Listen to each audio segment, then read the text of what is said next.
get up. Gotta face all the storms we're up against. Stand up.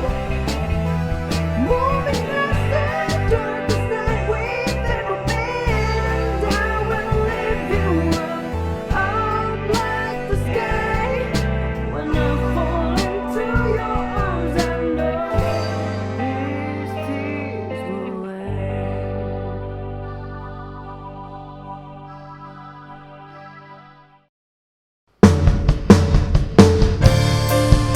Shalom. Hari ini kita datang kepada Tuhan karena kita percaya Tuhan Yesus begitu baik, Tuhan Yesus begitu luar biasa. Sampai hari ini kita boleh dalam keadaan baik, kita boleh datang kepada Tuhan dan kita percaya Tuhan itu ada buat kita. Hari ini kita mau datang kepada Tuhan, mau menyembah, mau memuji Dia. Sebelum ibadah dimulai, kita mau berdoa terlebih dahulu. Haleluya. Tuhan Yesus, kami bersyukur kalau hari ini kami boleh ada sebagaimana kami ada. Karena kami percaya pemeliharaan Tuhan yang luar biasa terhadap kehidupan kami. Di tengah-tengah keadaan yang tidak baik, di tengah keadaan yang buruk sekalipun, Tuhan senantiasa ada buat kami. Tuhan senantiasa ada menyertai kami. Terima kasih Bapa, kalau pada hari ini kami mau datang menyembah dan memuji Tuhan. Kami mau meninggikan Engkau. Terima kasih Bapa, terima kasih. Biarlah pujian penyembahan kami boleh berkenan di hadapan-Mu. Terima kasih Bapa, terima kasih. Kami serahkan ibadah ini dari awal sampai pada akhirnya hanya di dalam satu nama, yaitu Tuhan Yesus Kristus, Allah kami yang hidup. Kami berdoa, kami mengucap syukur. Haleluya. Amin.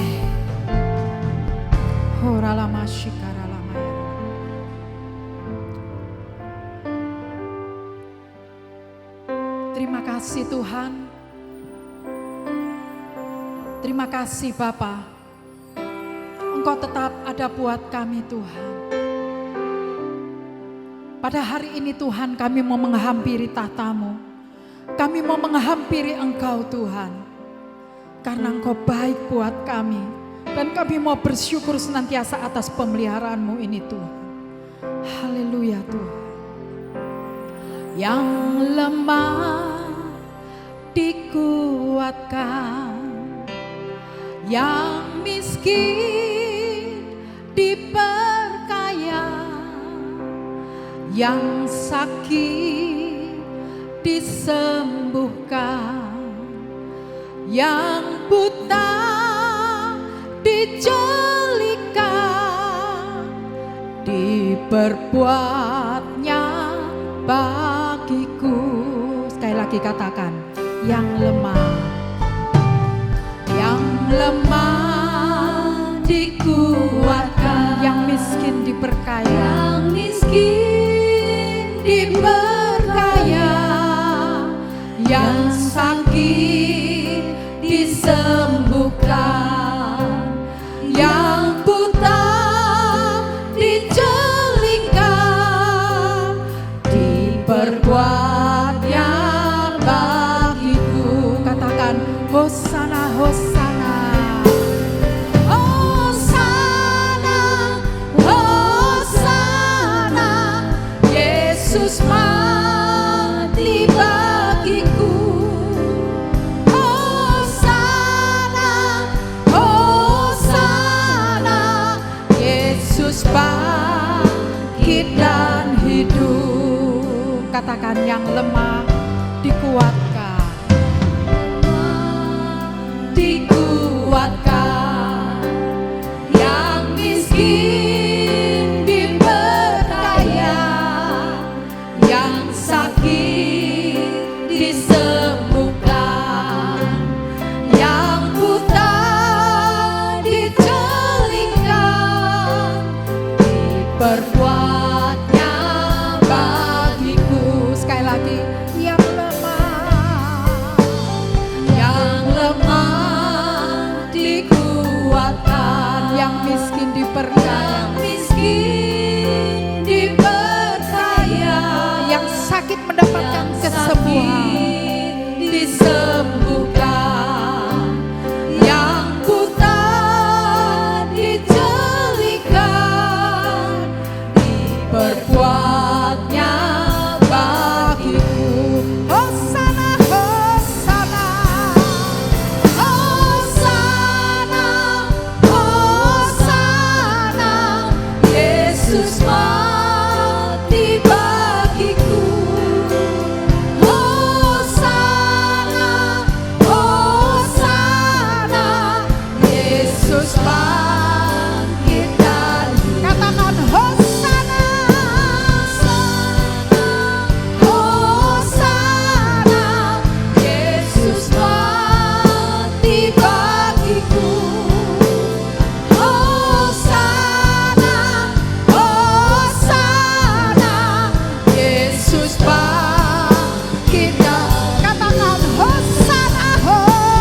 Hosana,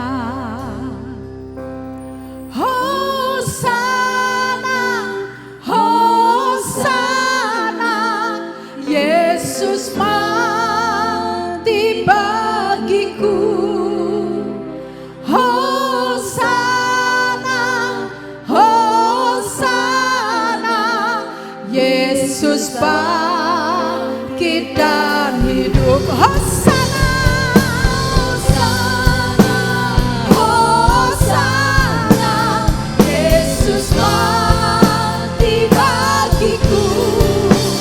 Hosana, Hosana, Yesus bangkit dan. Sekali lagi katakan Hosana, Hosana, Yesus mati bagiku. Hosana, Hosana, Yesus bangkit dan hidup. Yesus, Yesus bangkit dan hidup. Yesus, Yesus bangkit dan hidup. Haleluya, haleluya, haleluya. Terima kasih, haleluya.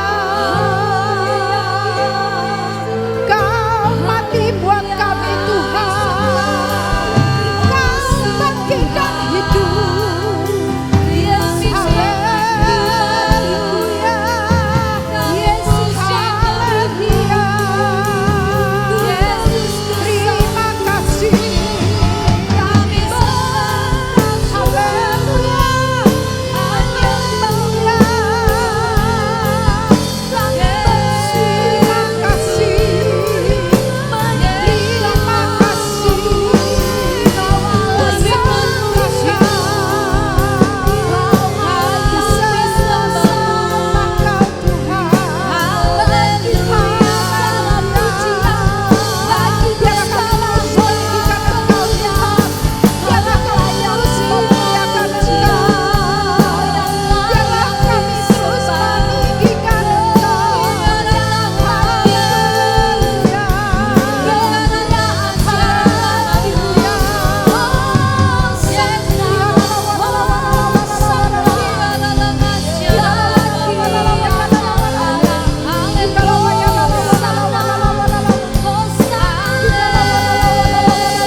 Kau hidup buat kami Tuhan, dan karya-Mu nyata dalam hidup kami Tuhan.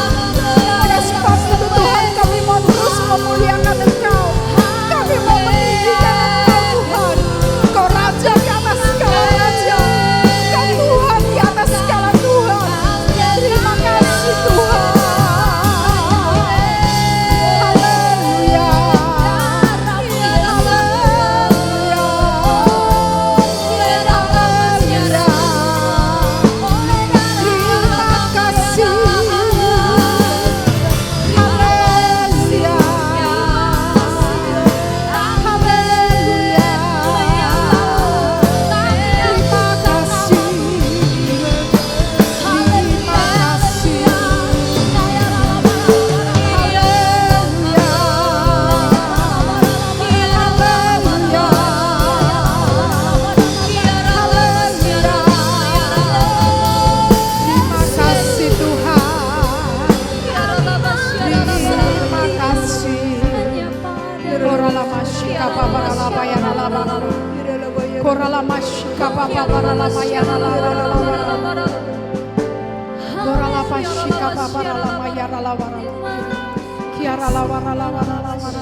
Satu hal yang menjadi kerinduan kami Tuhan, kami rindu Engkau memegang tangan kami.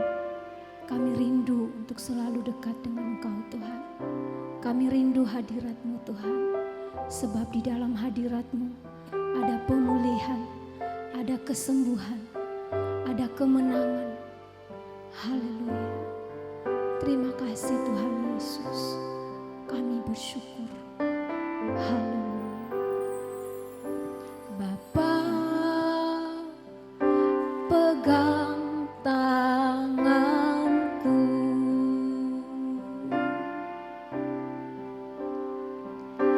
Bapa, ku rindu selalu berada dekat-Mu, melihat senyum-Mu, Bapa, ku mengasihi-Mu.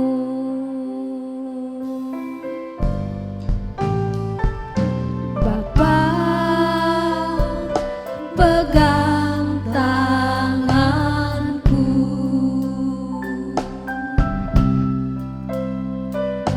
Bapa,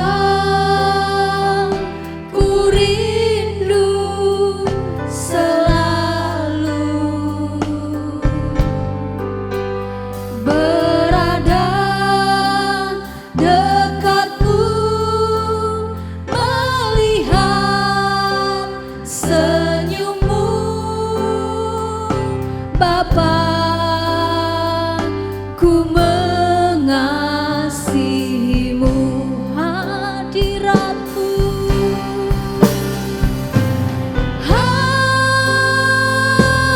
hadirat-Mu, hadirat-Mu membawa kesembuhan bagiku. Hadirat-Mu, hadirat-Mu, hadirat-Mu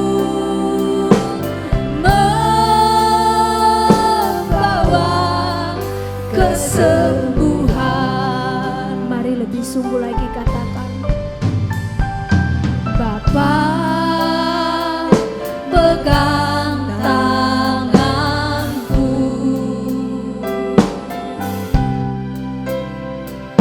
Bapa, ku rindu selalu. Kami rindu berada dekat-Mu Tuhan, dekat-Mu, melihat senyum-Mu, Bapa, ku mengasihi-Mu.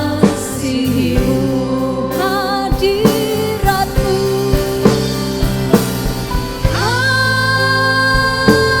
hadirat-Mu, hadirat-Mu membawa kesembuhan bagiku. Hadirat-Mu, hadirat-Mu, hadirat-Mu membawa kesembuhan.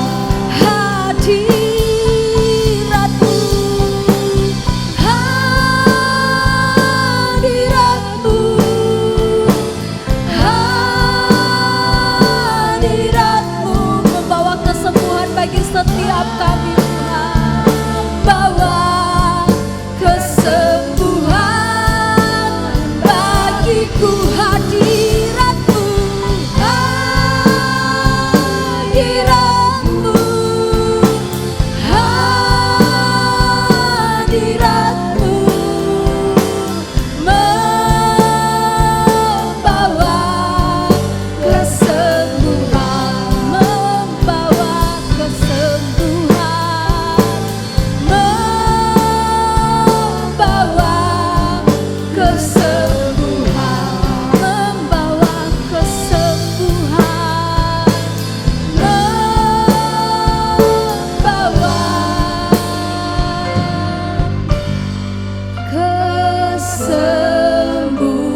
Kasih-Mu itu luar biasa Tuhan di dalam kehidupan kami. Dan kami mau terus belajar Tuhan untuk mengasihi Engkau dengan segenap hati, dengan segenap kekuatan kami. Terima kasih Tuhan Yesus.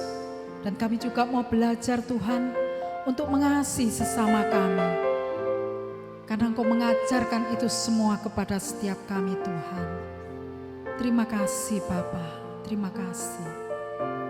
Haleluya. Aku mengasihi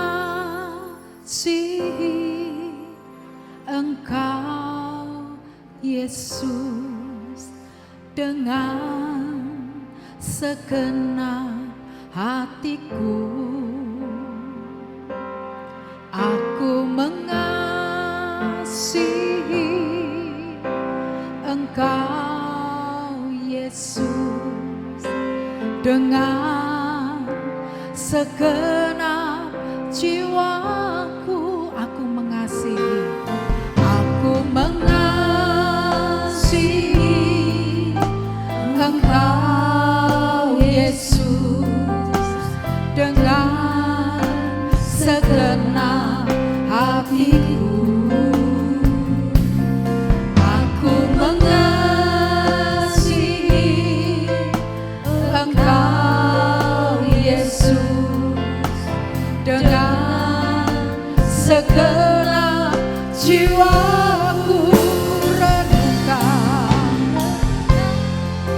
firman-Mu siang dan malam, ku pegang perintah-Mu dan ku lakukan. Engkau tahu ya Tuhan, tujuan hidupku hanyalah untuk menyenangkan hati-Mu. Katakan, aku mengasihi Engkau Tuhan. Aku mengasihi Engkau Yesus dengan segenap hatiku. Aku mengasihi Engkau Yesus dengan segenap jiwaku. Ku renungkan firman-Mu siang dan malam, ku pegang perintah-Mu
kasih Tuhan, terima kasih. Kami mau terus menyenangkan hati-Mu Tuhan. Kami kasih terima kasih.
Shalom Jemaat House of Glory yang saya kasih, dimanapun Bapak Ibu dan saudara-saudara sekalian berada, saya yakin Bapak Ibu semua dalam kondisi yang luar biasa terberkati. Hari-hari ini, hari-hari yang luar biasa buat kita, di mana kita bisa merasakan bahwa COVID-19 perlahan-lahan bisa dikuasai, bisa dikontrol, dan kita sekarang mulai lebih bebas lagi dalam beraktivitas di luar rumah. Akan tetapi tetap kita terus jaga protokol kesehatan, dan kami yakin dan percaya tidak lama lagi semua yang aktivitas yang ada di gereja akan bisa kita lakukan dengan seperti sedia kala, bahkan jauh lebih baik lagi. Dan pada hari ini saya diberi kesempatan oleh Bapak Gembala untuk menyampaikan firman Tuhan, dan untuk itu mari kita berdoa terlebih dahulu. Bapa di surga, kami mengucap syukur untuk kesempatan yang Tuhan berikan pada kami, di mana kami boleh berkumpul, bersatu, bersekutu. Kami boleh memuji, menyembah Engkau Tuhan. Dan pada saat ini tiba saatnya kami akan mendengarkan sebagian dari firman-Mu. Tutup bungkus urapi kami semua, supaya firman yang tertabur tidak akan kembali dengan sia-sia. Dan firman yang disampaikan akan menjadi rema bagi jemaat-jemaat House of Glory yang ada di rumah-rumah Tuhan. Dan kami yakin dan percaya itu akan memberi dampak, memberi kekuatan, dan memberikan kemampuan untuk kami bisa menghadapi hari esok dengan penuh harapan. Terima kasih Bapa, kami sambut firman-Mu hanya di dalam nama Yesus. Haleluya. Amin. Bapak Ibu semua, di bulan ini tema yang diberikan oleh Bapak Gembala adalah mengenai doa. Dan ketika saya mempersiapkan khotbah saya ini, saya suka membaca kitab Mazmur. Dan ada satu pasal yang dimana itu adalah doa Daud. Mari kita buka bersama-sama supaya kita bisa belajar tentang doa yang disampaikan oleh Daud ini, saudara-saudara. Mari kita buka di kitab Mazmur pasal yang ke-27, ayat yang pertama sampai yang ke-14, satu pasal. Mazmur pasal 27 ayat yang pertama sampai yang ke-14. Judul perikopnya, aman dalam perlindungan Tuhan.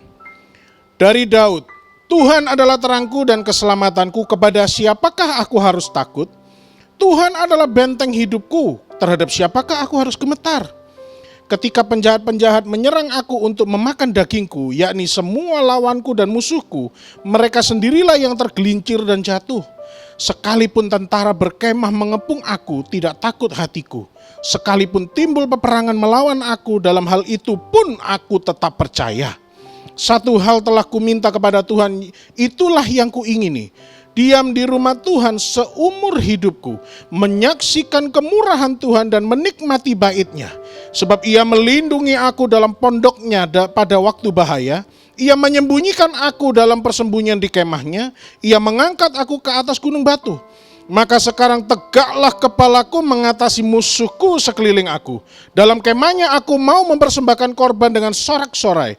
Aku mau menyanyi dan bermazmur bagi Tuhan. Dengarlah Tuhan seruan yang kusampaikan. Kasihanilah aku dan jawablah aku. Hatiku mengikuti firman-Mu. Carilah wajah-Ku, maka wajah-Mu ku cari ya Tuhan.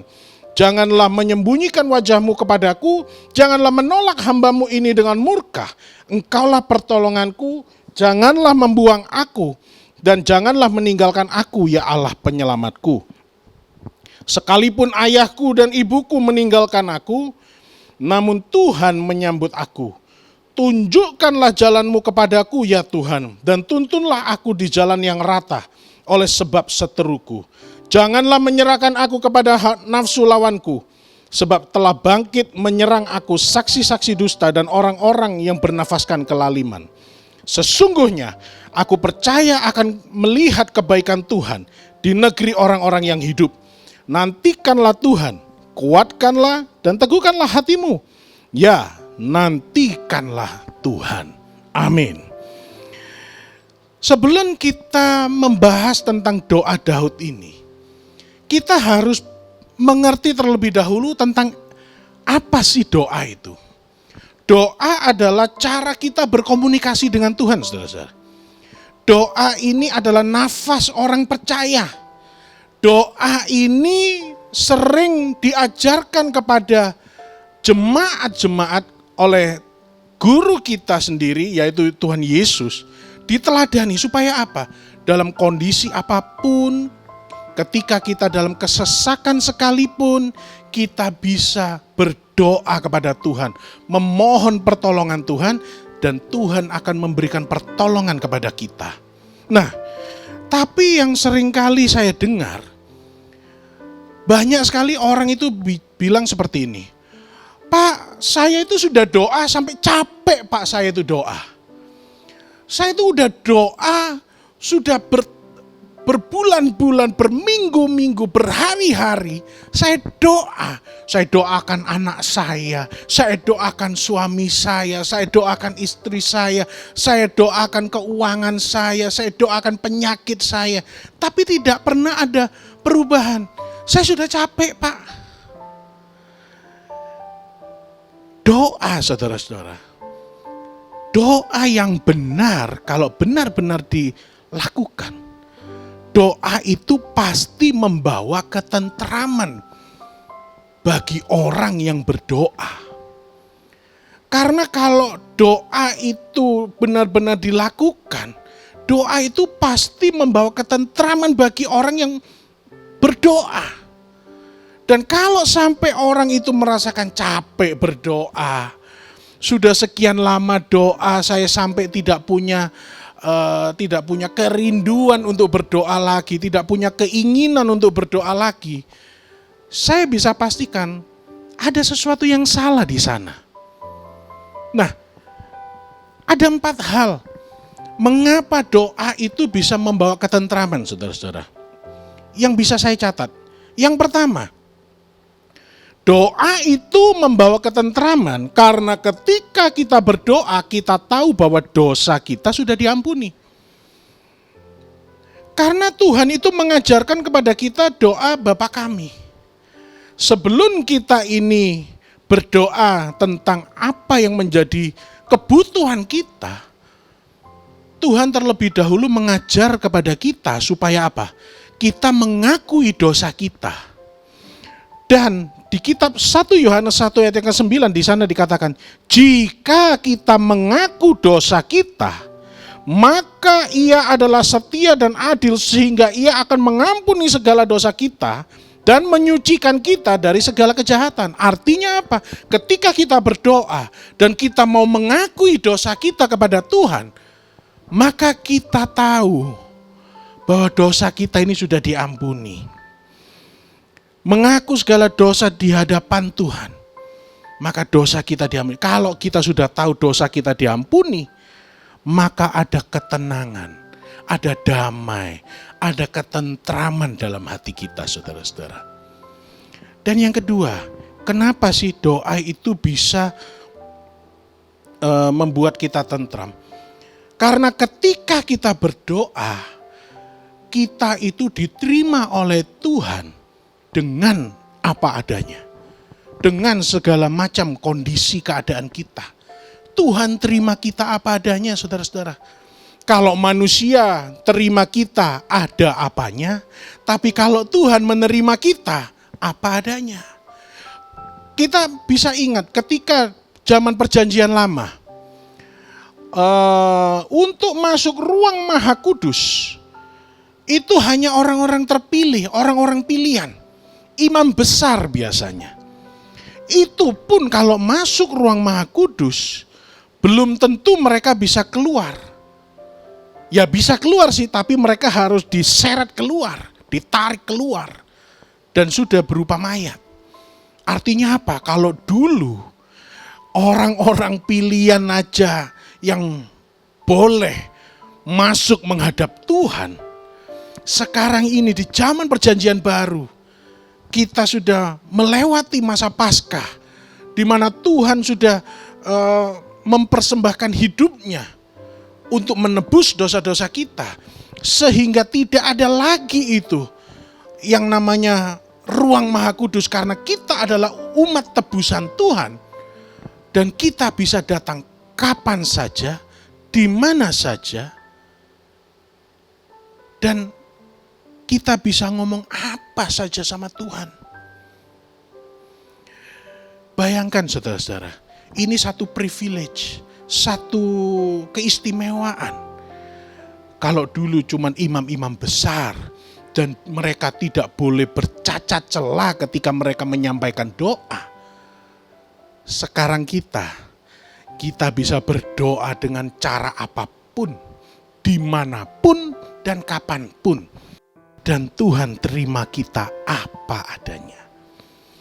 Yang ketiga, kenapa sih doa itu bisa membawa ketentraman?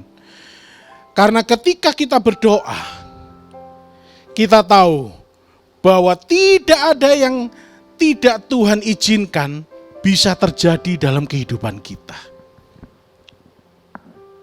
Saya ulangi, ketika kita berdoa, kita tahu bahwa tidak ada yang tidak Tuhan kehendaki dapat terjadi dalam kehidupan kita. Dengan kata lain, segala sesuatu yang terjadi dalam kehidupan kita, entah itu baik maupun buruk menurut kita, semua seizin Tuhan. Karena firman Tuhan jelas mengatakan tidak ada sehelai rambut pun yang dapat jatuh tanpa seizin Tuhan. Nah, kalau kita tahu bahwa semua ini boleh terjadi karena seizin Tuhan, berarti Tuhan tidak pernah kaget terhadap kondisi kita, terhadap keadaan kita. Karena apa? Tuhan sudah memperhitungkan semua dan Tuhan bahkan sudah mempersiapkan jalan keluar untuk setiap permasalahan kita. Hanya tinggal kita ini mau percaya apa enggak sama Tuhan. Dan ketika kita berdoa, kita bicara sama Tuhan, kita sedang menaruh kepercayaan kita kepada Tuhan. Karena kalau kita tidak percaya sama Tuhan, kita tidak akan mau berdoa, kita tidak akan mau cari Tuhan. Sama seperti kalau kita dalam kehidupan kita sehari-hari, kalau kita sedang menghadapi masalah A, masalah B, masalah C, kita pasti secara akal manusia, kita mencari orang siapa di lingkungan kita yang kompeten bisa untuk menyelesaikan masalah kita. Dan kalau kita sudah cari orang itu, kita tahu si A, oh masalah A ini bisa diselesaikan oleh si A. Maka kita dengan daya upaya kita akan cari Mr. A ini. Kita akan cari dia, kita akan minta pertolongan dari dia supaya permasalahan kita ini bisa selesai. Sama seperti ketika kita tahu, oh masalah saya ini semuanya itu seizin Tuhan. Masalah ini boleh terjadi berarti Tuhan sudah tahu bahwa saya akan menghadapi masalah ini. Oke, saya harus cari Tuhan. Saya mohon pertolongan dari Dia. Dan ketika kita masuk, kita berdoa kepada Tuhan, memperoleh ketentraman itu, saudara-saudara. Dan yang keempat, mengapa doa itu membawa ketentraman? Karena ketika kita berdoa, musuh dan yang jahat tidak bisa seenaknya terhadap kita. Tidak bisa semaunya terhadap kita. Saudara-saudara, seringkali kita ini sering mengecilkan Tuhan dengan membesarkan masalah kita. Seringkali seolah-olah permasalahan yang kita hadapi ini Tuhan gak sanggup untuk berikan jalan keluar. Seolah-olah firman Tuhan itu tidak berlaku untuk semua orang. Janji-janji Tuhan itu tidak berlaku untuk anak-anaknya. Hanya anak-anak pilihan saja. Saya katakan hari ini, no. Janji Tuhan itu ya dan amin untuk anak-anaknya, semua yang percaya kepadanya dan mau memperlakukan firman dalam kehidupannya yang sehari-hari. Nah, Bapak Ibu, setelah kita pelajari bahwa doa itu adalah nafas hidup orang percaya, cara kita berkomunikasi dengan Tuhan, cara kita membangun hubungan dengan Tuhan, dan doa apabila dengan benar dilakukan akan membawa ketentraman dalam hati kita. Maka sekarang saya mau mengajak kita semua belajar dari doa Daud. Doa Daud yang di Mazmur pasal 27 ini. Sesuai dengan perikopnya. Doa Daud ini supaya kita aman dalam perlindungan Tuhan, saudara-saudara. Ada 6 poin yang saya mau bagikan. Poin yang pertama, dari ayat yang pertama. Ayat yang pertama dikatakan, dari Daud. Tuhan adalah terangku dan keselamatanku. Kepada siapakah aku harus takut? Tuhan adalah benteng hidupku. Kepada siapakah aku harus gemetar? Artinya apa yang bisa kita pelajari? Poin yang pertama dari ayat yang pertama adalah Daud memiliki pemahaman yang benar tentang Tuhan. Daud memiliki pemahaman yang benar tentang Tuhan. Di sana dikatakan Tuhan adalah terangku dan keselamatanku. Tuhan adalah benteng hidupku. Kalau kita mengerti esensi Tuhan itu siapa, maka kita ini akan memperoleh satu kekuatan seperti tadi yang saya katakan. Kalau kita tadi mengerti esensi doa kepada Tuhan, Tuhan itu tidak melihat rangkaian kata-kata, tapi Tuhan itu melihat hati kita. Maka kita ini akan menjadi seorang yang militan dalam doa. Kita akan maju terus, kita akan terus berdoa. Tuhan tidak lihat kata-kata, Tuhan lihat hati kita. Dan kita seperti Daud, kalau kita ini paham betul siapa yang kita sembah, kekuatannya itu seperti apa, capability-nya itu seperti apa, kapasitasnya seperti apa, maunya Tuhan terhadap hidup kita ini apa, maka kita ini akan merasa tenang, merasa aman. Apapun yang terjadi di luar sana, boleh ada perang, boleh dolar naik, boleh harga minyak goreng naik, minyak goreng boleh langka, tapi kalau ada Tuhan di dekatku, aku memiliki pemahaman yang benar tentang Tuhan, aku gak akan khawatir.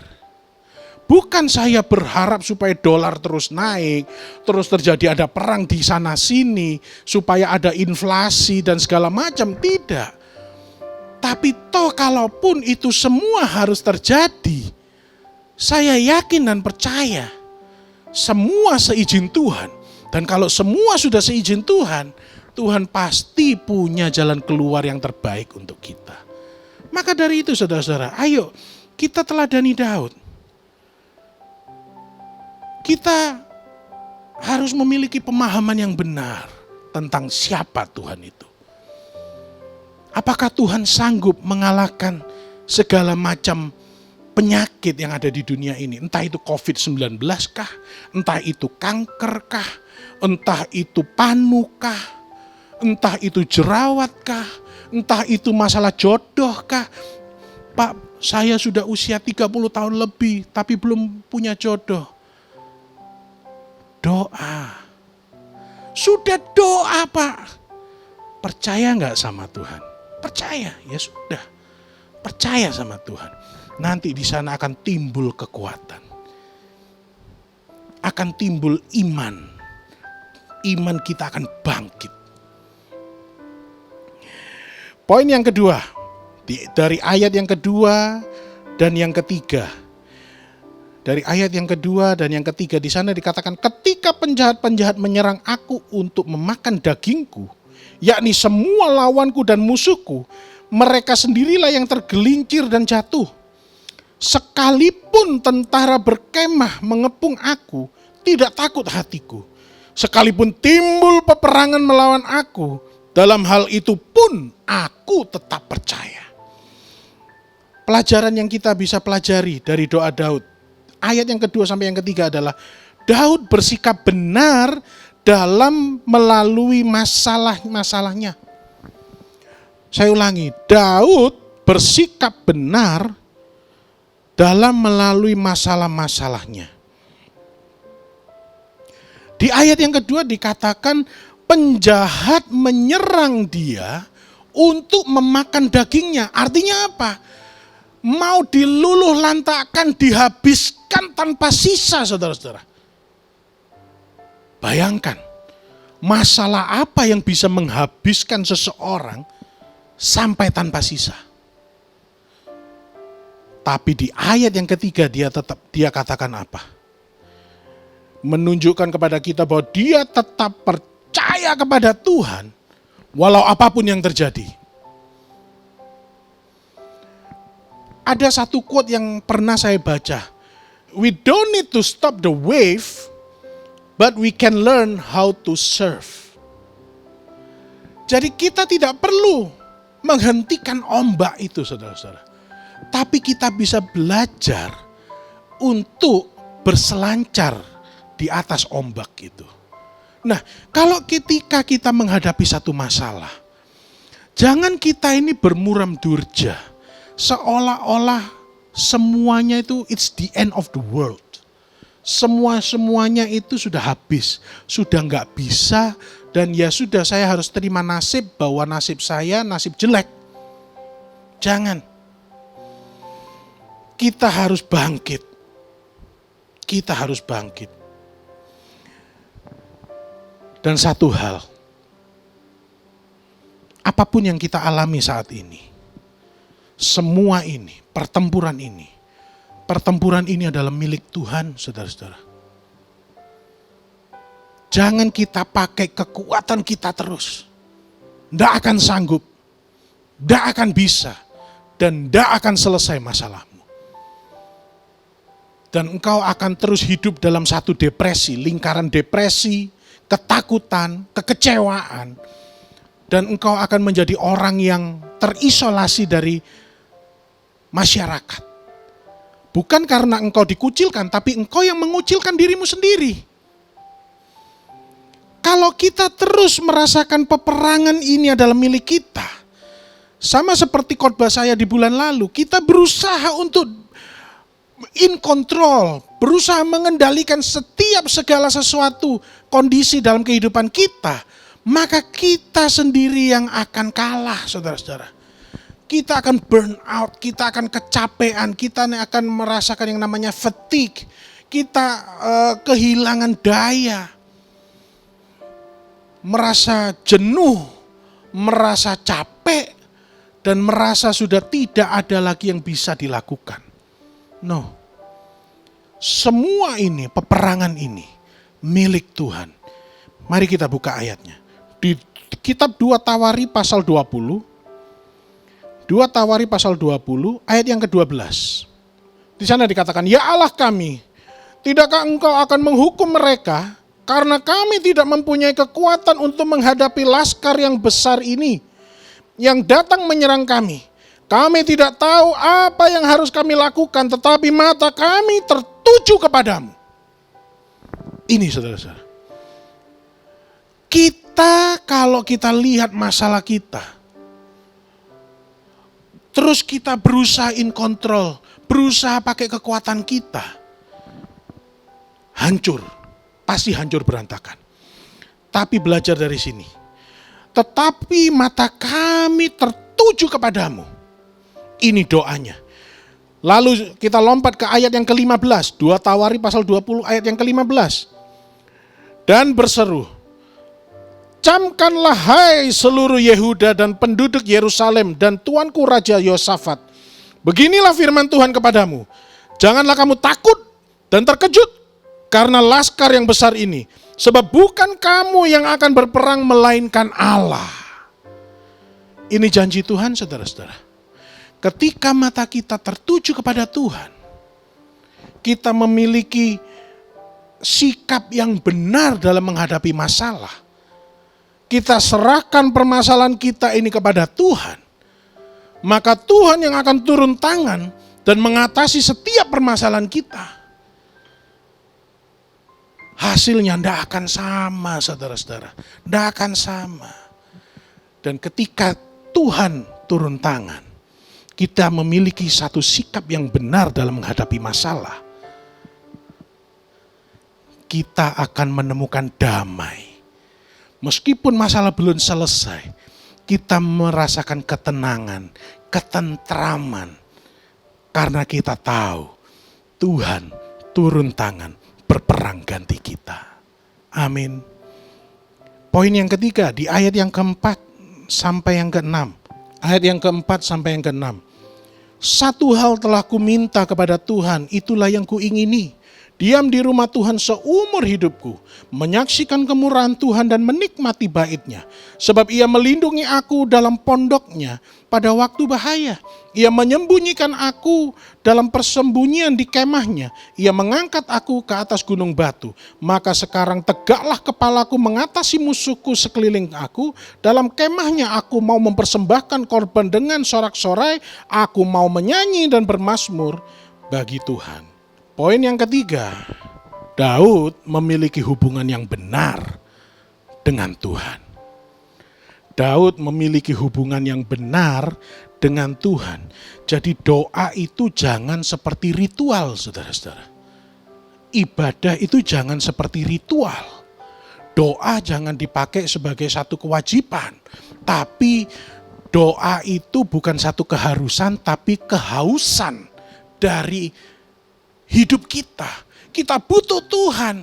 Makanya kita berdoa seperti Daud. Tuhan menyembunyikan Daud di kemahnya. Di ayat yang kelima di sana dikatakan, Daud itu disembunyikan oleh Tuhan di dalam kemahnya. Apapun yang kita sedang alami saat ini, Tuhan tahu. Tuhan ngerti betapa sulitnya, betapa beratnya.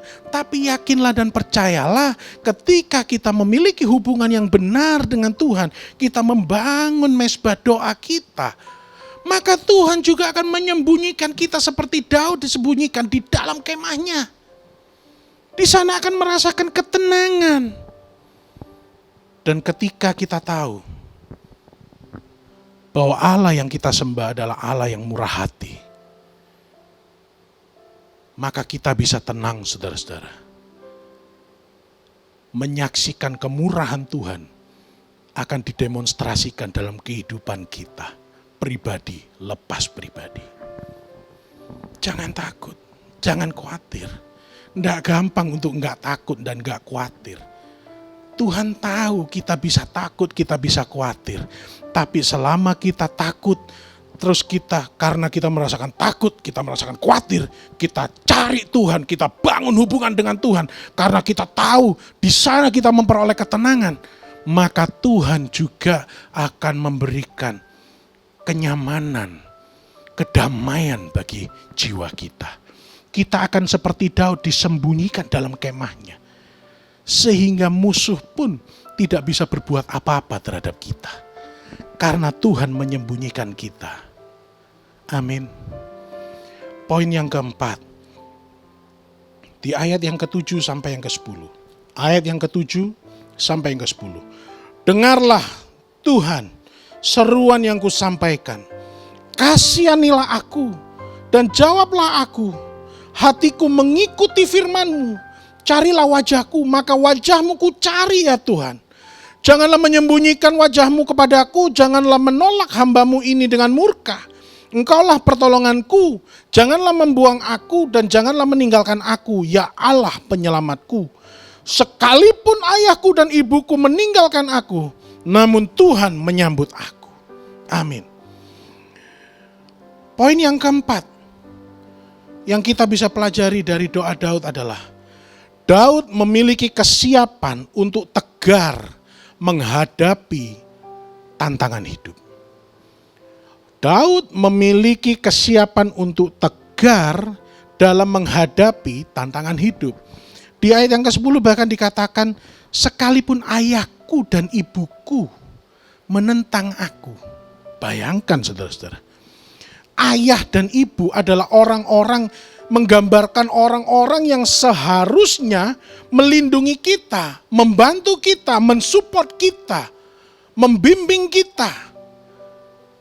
Tapi bahkan orang-orang yang seperti ini pun kalau meninggalkan kita, bahkan mengkhianati kita, kita tidak perlu khawatir karena masih ada Tuhan. Itu yang diajarkan oleh doa Daud ini. Kita tidak sedang mengandalkan orang, manusia, siapapun. Memang betul ketika Tuhan mau memberkati kita, Tuhan pakai tangan orang lain untuk membantu kita. Bisa. Tapi Tuhan itu punya metode untuk memberkati kita, 1001 macam cara. Dan Tuhan tidak terikat dengan salah satu cara. Enggak. Mengkhianati kita. Musa pun sudah pernah dikhianati. Oleh siapa? Harun dan Miriam. Siapa Harun dan Miriam itu? Saudaranya sendiri. Coba saudara-saudara. Bayangkan. Kalau kita ingin menjadi tegar dalam kehidupan kita. Seringkali kalau kita menghadapi satu masalah. Saya pun ketika saya menghadapi masalah, saya sendiri sampai kehilangan rasa percaya diri saya. Apa saya ini sudah menjadi bodoh?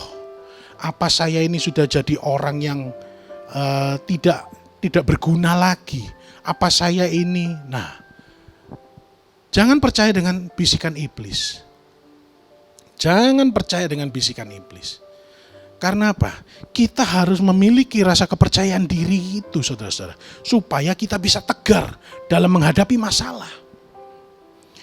Dalam Ibrani pasal yang ke-10 ayat yang ke-19. Dalam terjemahan NIV. Therefore, brothers, since we have confidence to enter the most holy place by the blood of Jesus. Dalam terjemahan bahasa Indonesianya dikatakan, jadi saudara-saudara, oleh darah Yesus kita sekarang penuh keberanian dapat masuk ke dalam tempat kudus.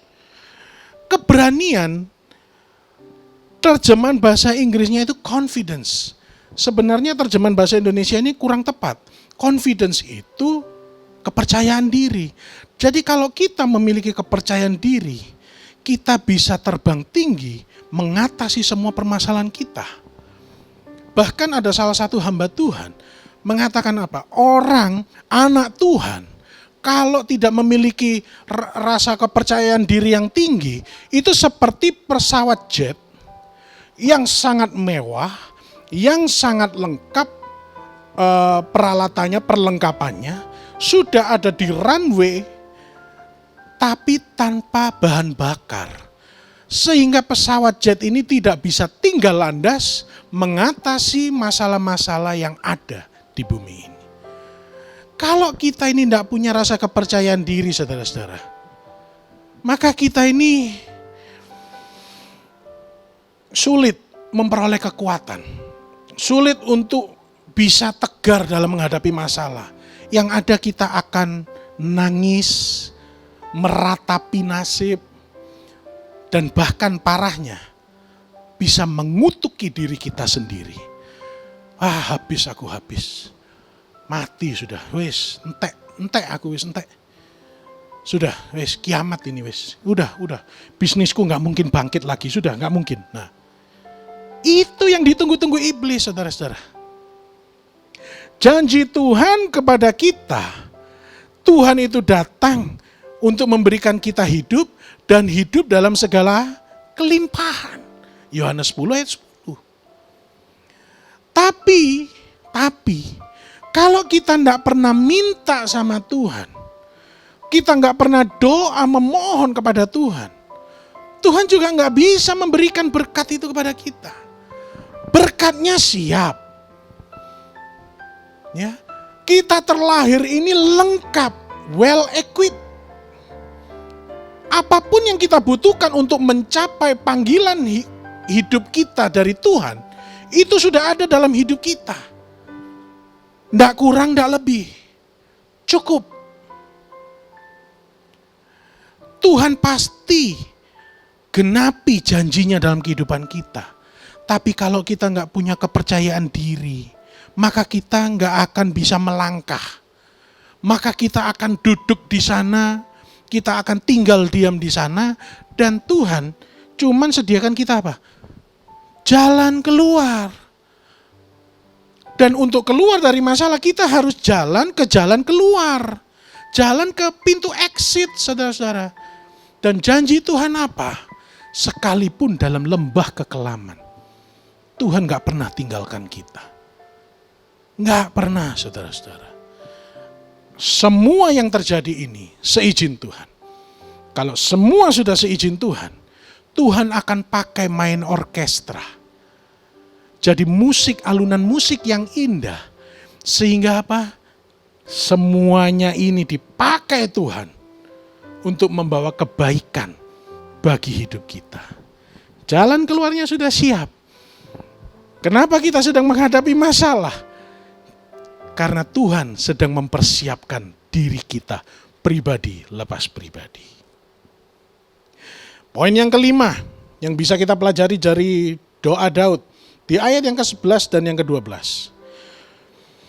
Tunjukkanlah jalanmu kepadaku ya Tuhan, dan tuntunlah aku di jalan yang rata oleh sebab seteruku. Janganlah menyerang aku kepada nafsu lawanku, sebab telah bangkit menyerang aku saksi-saksi dusta dan orang-orang yang bernafaskan kelaliman. Di poin yang kelima ini, Daud mengajarkan kepada kita apa? Menyampaikan kejujuran hati kita kepada Tuhan dalam setiap doa kita. Apapun itu, apa yang kita sedang rasakan, apa yang sedang Daud alami, Daud utarakan semua kepada Tuhan. Meskipun kita tidak bisa percaya semua orang di sekeliling kita, tapi Tuhan Allah kita dapat kita percaya dalam setiap musim kehidupan kita. Tuhan tidak akan hanya menjawab semua kebutuhan hidup kita, tapi bahkan kerinduan pun Tuhan bisa jawab. Asalkan kita mau jujur pada Tuhan. Ketika kita berdoa, sampaikan semuanya, saudara-saudara. Kita belajar dari Daud. Daud menyampaikan semua apa yang menjadi keluh kesahnya, dan Tuhan perhitungkan semua. Dan yang terakhir, poin yang ke-6. Di ayat yang ke-13 sampai yang ke-14. Sesungguhnya aku percaya akan melihat kebaikan Tuhan di negeri orang-orang yang hidup. Nantikanlah Tuhan, kuatkanlah dan teguhkanlah hatimu, ya nantikanlah Tuhan. Amin. Di poin yang terakhir ini, Daud mengajarkan kepada kita apa? Daud siap diatur oleh Tuhan dan tidak berusaha mengatur Tuhan. Coba perhatikan, percayakanlah kepada Tuhan. Yang perlu kita lakukan hanya apa? Kuatkan dan teguhkan hati kita. Kuatkan dan teguhkan hati kita. Segala sesuatu yang ada di bumi ini ada waktunya, saudara-saudara. Termasuk permasalahan kita.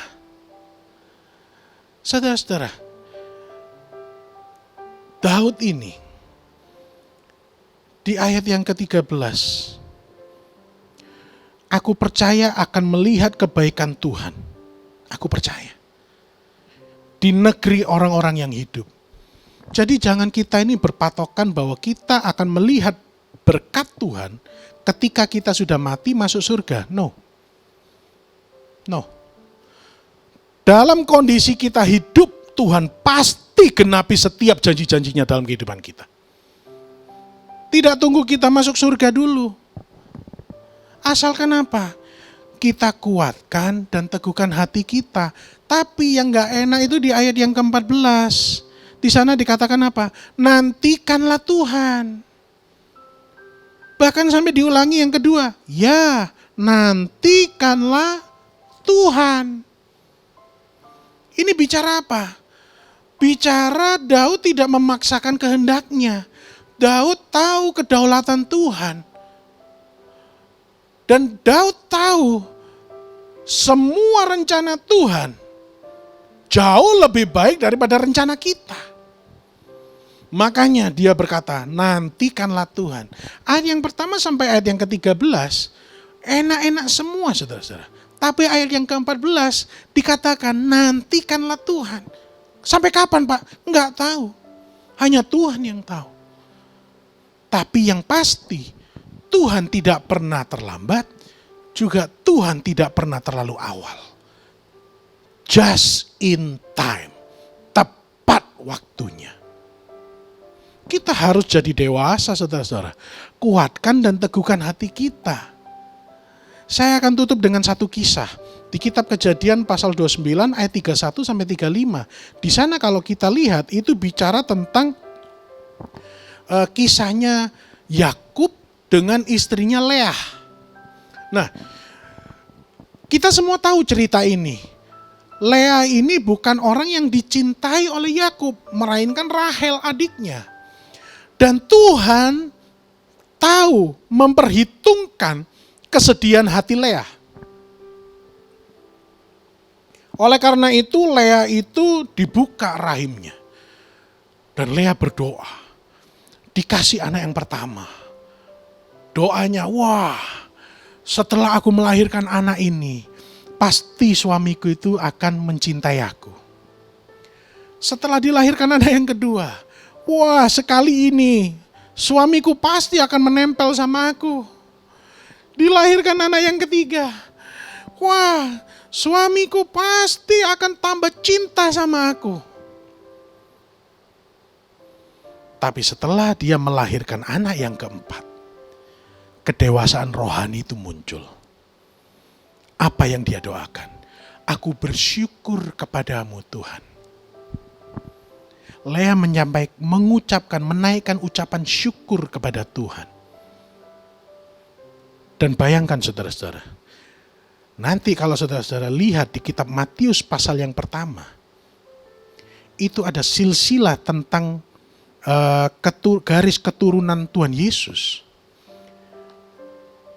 Bukan anaknya Rahel yang terletak di sana, tapi Simeon, anak kedua dari Leah, itu yang menjadi salah satu leluhur yang menjadi garis keturunan langsung oleh Tuhan Yesus. Di sana juga ada Rahab, dicatat juga ada Rahab, mantan pelacur. Di sini saya mau mengajak kita semua melihat apa? meskipun sekalipun kondisi kita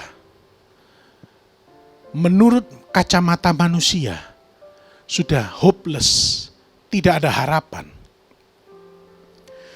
Tapi bersama Tuhan, Tuhan bisa pakai untuk membawa kita menjadi history maker.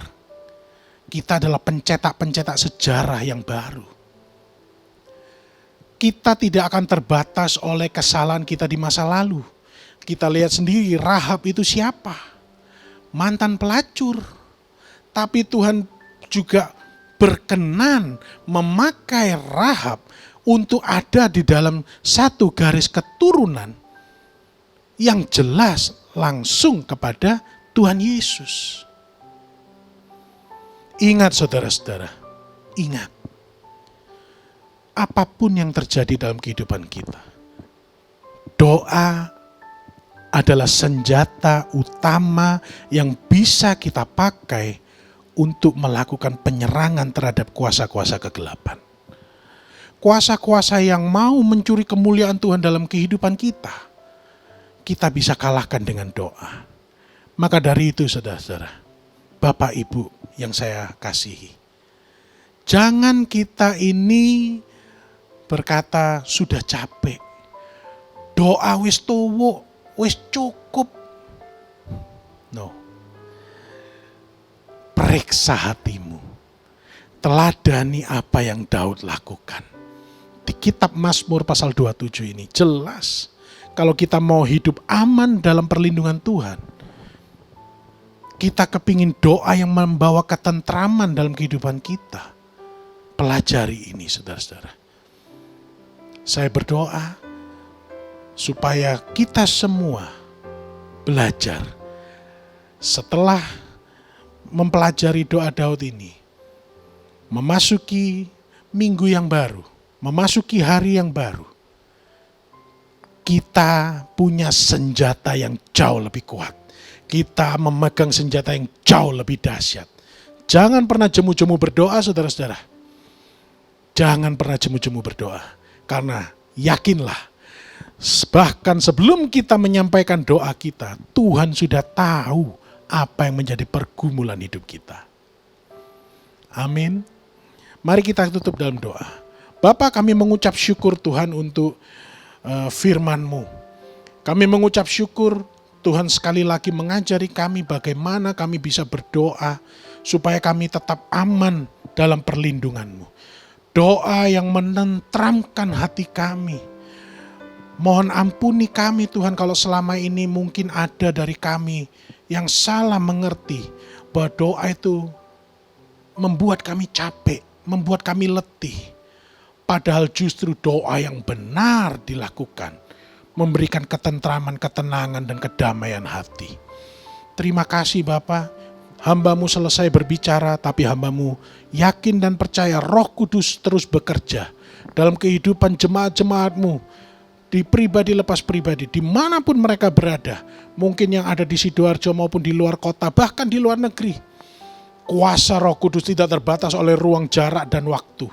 Kami yakin dan percaya, kami memperoleh kekuatan baru, dan keluar dari minggu ini, kami akan bersemangat, kami akan meningkatkan kepercayaan diri kami, dan kami akan melihat kemurahan Tuhan dinyatakan dalam hidup kami. Terima kasih Bapak, terima kasih Yesus. Hanya di dalam nama Yesus kami telah berdoa dan mengucap syukur. Haleluya. Amin. Terima kasih Tuhan. Kami mengucap syukur kalau kami boleh mendengarkan firman-Mu pada saat ini. Berkati setiap firman-Mu Tuhan yang sudah ditaburkan bagi kami semua. Biarlah firman-Mu Tuhan boleh menjadi kekuatan bagi setiap kami. Boleh menuntun setiap langkah kami Tuhan ke jalan yang benar seperti yang Kau kehendaki. Ajarlah kami Tuhan untuk selalu merenungkannya dan melakukannya setiap hari di dalam kehidupan kami. Terima kasih Tuhan Yesus. Berkati hamba-Mu yang sudah menyampaikan firman-Mu pada saat ini Tuhan. Kiranya Engkau memberkati seluruh aspek kehidupannya. Engkau terus pakai lebih lagi Tuhan dalam melayani-Mu. kiranya dalam pelayanan hamba-Mu Tuhan, banyak jiwa-jiwa yang akan dimenangkan, banyak jiwa-jiwa yang akan mengenal Engkau Tuhan Yesus. Terima kasih Tuhan, jikalau sebentar kami mau memberikan korban syukur, persembahan yang terbaik kepadamu Tuhan. Engkau berkati setiap jemaat-Mu Tuhan yang akan memberikan persembahan ini. Biarlah semua persembahan ini Tuhan boleh memuliakan nama-Mu. Kami mau memberi Tuhan karena kami mengasihi-Mu. Terima kasih Tuhan Yesus. Haleluya. Amin.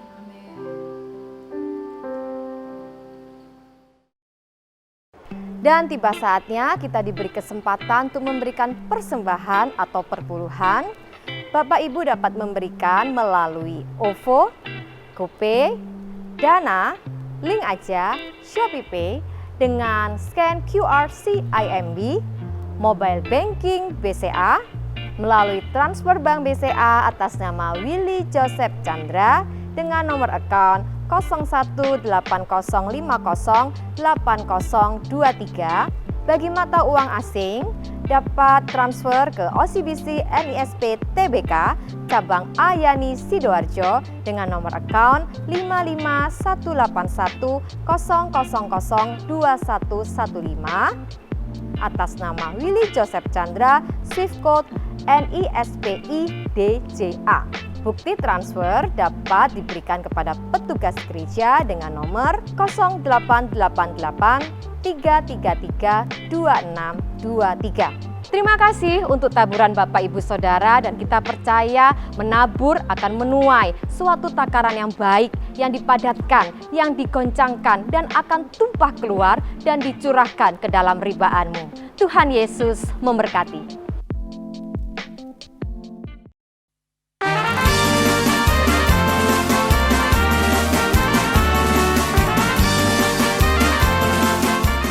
Shalom jemaat Tuhan yang dikasihi oleh Tuhan. Puji Tuhan kita bisa menjadi berkat dimanapun kita berada. Hari ini tanggal 26 Mei 2022 melalui Tresno Sesami di bawah naungan Gereja House of Glory Sidoarjo, kita membagikan paket sembako gratis buat kaum ojol ya. Kita bersyukur kita bisa menjadi berkat buat saudara-saudara kita ojek online. Tuhan Yesus memberkati.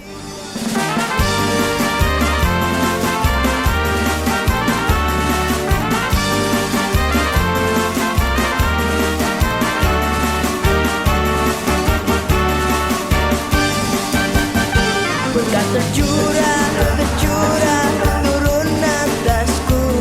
Ku bersuka menerima berkat-Mu Tuhan.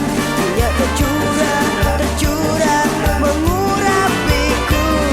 Ajaib dan besarlah kuasa-Nya. Anggur tercurah memenuhiku. Sukacitaku melimpah dalam hidupku. Tercurah mengurapiku. Ajaib dan besarlah kasih-Nya. Perkenalkan, nama saya Leli Miasari. Terima kasih kepada Gereja HOG Sidoarjo atas sembakonya. Jos.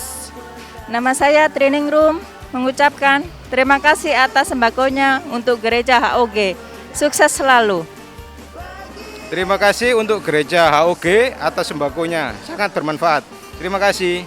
Untuk Gereja HOG sangat luar biasa, toleransi beragama. Saya sangat salut dan terima kasih atas sumbangsih untuk kaum ojol bagi kami yang sangat berharga ini. Amin. Terima kasih banyak. Terima kasih Gereja HOG atas sembakonya. Jos. Terima kasih.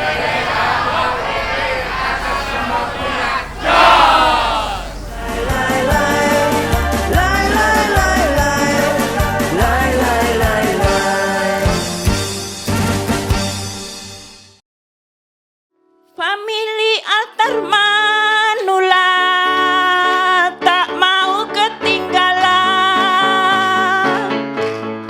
Walaupun umur boleh tua, jiwaku tetap muda. Melayani Tuhan Yesus sampai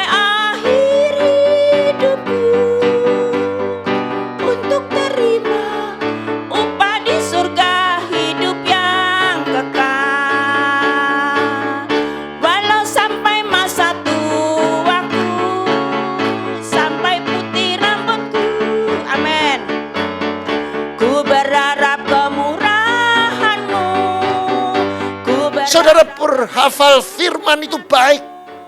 Saudara baca firman, renungkan firman, semuanya baik. Tetapi saudara, kalau seluruh firman yang saudara dengar, yang saudara baca, yang saudara renungkan, tidak satu pun dilakukan, bahasa Ibraninya bocai, saudara. Tidak ada gunanya. Lebih baik saudara tidak hafal 100, hafal satu firman dan satu firman dilakukan. Katakan, aku diciptakan sempurna. Aku akan naik, tidak turun. Aku jadi kepala, bukan ekor. Apa yang aku kerjakan pasti berhasil. Amin. Shalom, saya Bu Mary. Saya sudah 2 tahun 3 bulan tidak pernah FA senior. Tapi pada sore hari ini saya bisa beribadah lagi. Semua ini karena cinta kasih Tuhan. Pada setiap kami, mari bergabung dengan kami FA Lansia. Ini kami dapat berkat dari Bapak Gembala. Terima kasih Bapak Gembala. Tuhan Yesus memberkati. Shalom, Oma Opa. Puji Tuhan, setelah 2 tahun 3 bulan kita tidak bisa ber-FA, FA senior. Puji Tuhan sekarang kita bisa ber-FA kembali. Saya tidak bisa membayangkan saat tadi ketemu, Oma Opa ketemu, betapa mereka kangen, betapa mereka sukacita. Kami juga dapat dari Bapak Gembala souvenir ini. Terima kasih Bapak Gembala, Tuhan Yesus memberkati. Shalom, saya anggota FA Senior. Saya sudah kira-kira berapa ya? 2 tahun lebih. 2 tahun lebih kita ndak FA. Kangen sama teman-teman senior. Puji Tuhan, hari ini ibadah pertama anggota FA Senior di gereja di Yusef Room ya. Mari teman-teman ikut. Mari kawan-kawan senior, kawan-kawan lansia ikut. Seneng kok kita ketemu dengan saudara-saudara seangkatan, sama-sama seniornya, ngobrolnya gatuk nyandung. Terima kasih, ini kok ada hadiah ya? Hadiah dari Pak Gembala ya. Terima kasih Tuhan Yesus memberkati kita semua. Shalom semuanya, kami mengucap syukur kalau hari ini bisa beribadah kembali FA Senior. Sudah lama banget, 2 tahun 3 bulan. Karena pandemi kami sementara waktu hanya FA pesan suara. Tapi puji Tuhan karena anugerahnya hari ini kami bisa senang banget ketemu semuanya. Waktu ke gereja ndak taunya dapat sesuatu yang luar biasa ya dari Bapak Gembala dari HOG ini. Ayo semuanya, ya terutama yang di usia emas, kita sama-sama beribadah di FA Senior ini yang pasti akan saling membangun, saling memperhatikan dan saling bersukacita dalam nama Yesus. Shalom, saya Ibu Evi Pandelaki dan saya hari ini merasa bersyukur sama Tuhan karena kami sudah tidak pernah berjumpa dengan teman-teman. Suatu cara Tuhan untuk mendidik kita supaya kita taat. Saya bersyukur, saya berterima kasih kalau hari ini kami boleh berkumpul kembali. Walaupun formasi lansia sudah ada berkurang karena dipanggil Tuhan, tapi tidak mengurangi cinta kami kepada Tuhan Yesus untuk bersatu kembali. Dan saya percaya Tuhan pasti akan membawa banyak jiwa-jiwa lansia untuk bisa beribadah di sini. Tuhan Yesus memberkati. Hidupku hanya Yesus, hanya Yesus perisai hidupku.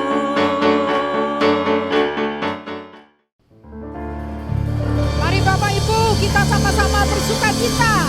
Kita mau menari buat Tuhan, kita mau bertawa buat Tuhan, dan kita mau melompat buat Tuhan.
Mari, angkat kedua tanganmu.